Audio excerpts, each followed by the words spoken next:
afternoon. I'm Sean Yao, and this is One News Now. Senators and President Duterte's economic managers have already reached a compromise on reducing import tariffs for pork. Mean Los Baños joins us live from Mandaluyong to tell us more. Hi, Mean. What was agreed upon?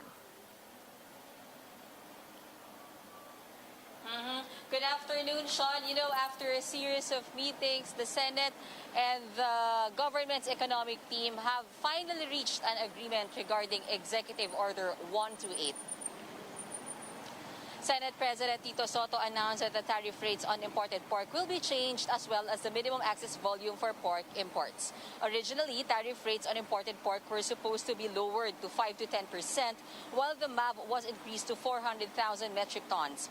The Senate and executive branch agreed to slash this to 254,000 metric tons. Soto said it took them a while to reach an agreement because they had to look into all sides. He said they agreed to the latest proposal by Malacanang, since this is the closest to their demands. The senators are hoping that this will be enough to protect the local hog industry.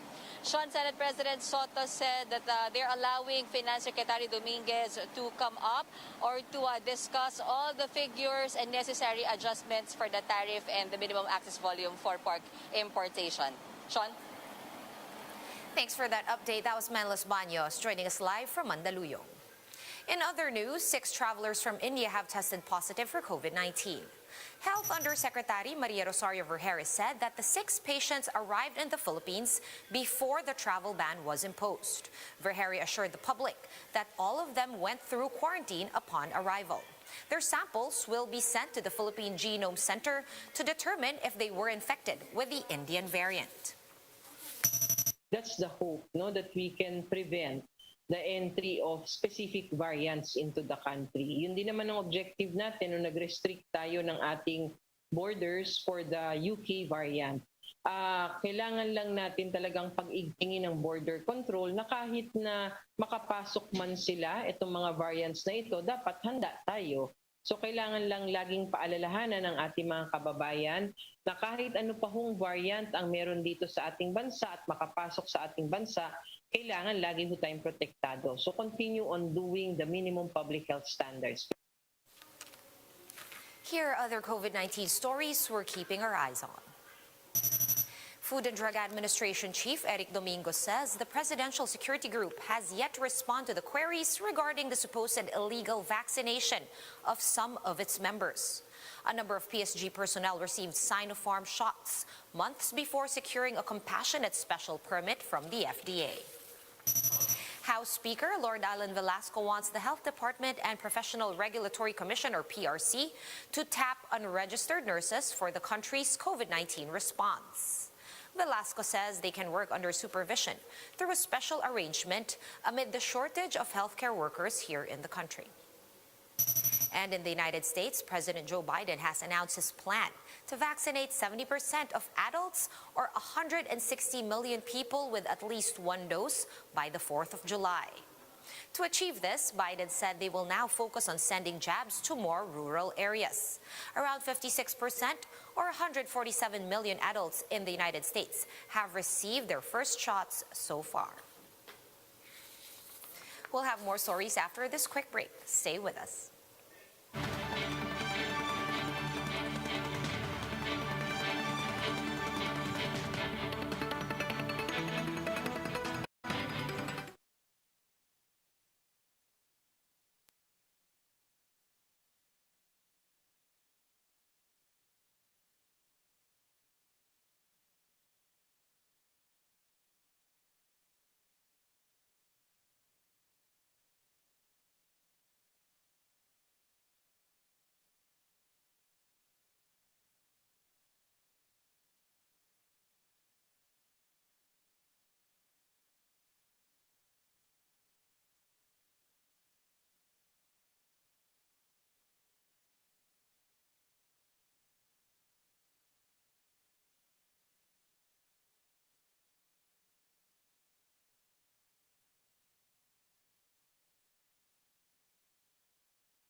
on One News Now, I'm Sean Yao.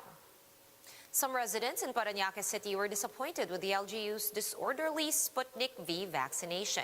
JC Cosico joins us live from Parañaque for more details. JC, what happened and how did the LGU explain the snafu?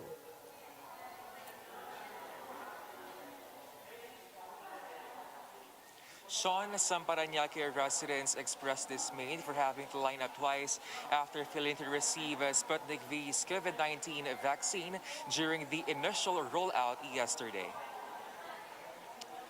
They said officials could have just informed them ahead of time about how many people they can accommodate. The City Health Office explained that they did not expect the number of vaccinees who turned up.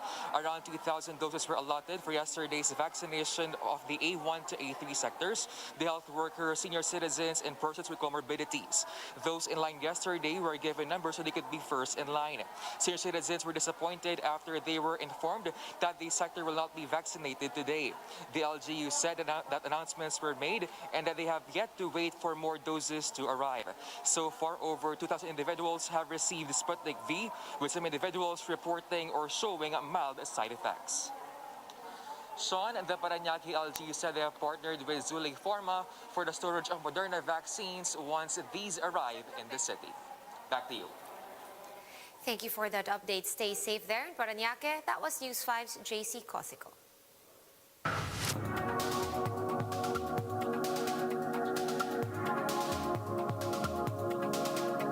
Brazil is now prioritizing the vaccination of pregnant women on the back of the growing number of maternal deaths from COVID-19. Let's watch this video from Bloomberg.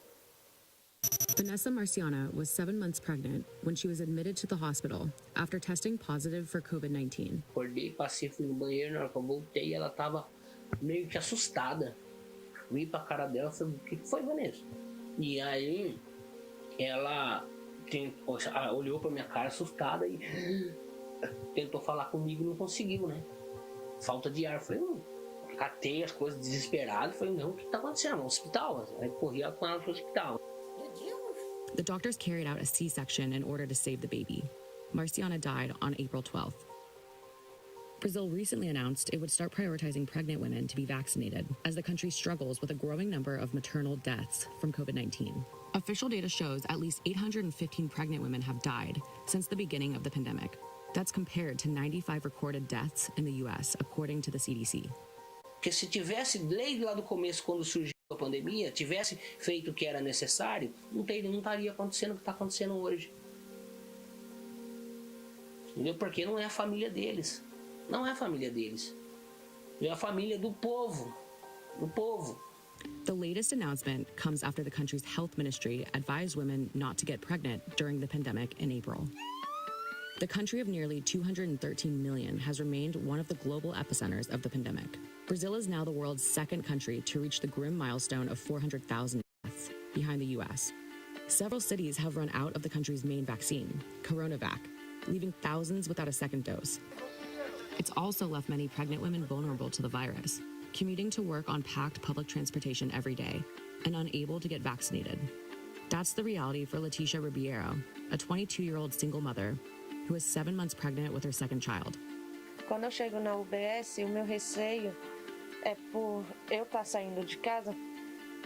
Quando eu chego lá, tem bastante pessoas, entendeu? Esses local assim, querendo ou não, é um local que é um ambiente que sempre está cheio, não tem horário, entendeu? Para estar vago. E a maioria das vezes as pessoas estão tudo sem máscara. Regardless of the risks, expecting mothers are advised to go to their medical appointments. Health experts and lawmakers acknowledge that the government's response came too late and remains inadequate. Official records show that 183 pregnant women died without getting access to intensive care, and 75 were not given respiratory support. Existem as emergências obstétricas, mas não mortes assim, mortes a granel e mortes que seriam completamente evitáveis. Então, não se trata somente dos números frios. Eu conheço essas mulheres, eu conheço seus nomes, eu conheço suas histórias. Consigo me levantar todos os dias e voltar para frente de batalha Até porque eu ainda acho que esses restos de Melania vão fazer alguma diferença. In April alone, another 100,000 people died, making it Brazil's deadliest month since the pandemic began. Some health experts warn there may be gruesome days ahead when the southern hemisphere enters winter. Dá medo, dá receio, dá medo, né? A gente fica meio, como que se diz, receoso de sair, e tá evitando, né? A pessoa é obrigada a sair para comer. A solução seria fechar 2 meses e ver se baixa o índice. Mas eles ficam fazendo isso em 15 dias, não adianta nada, não vai funcionar em nada. Com essas novas cepas que estão vindo de outros países aí, né, vai piorar.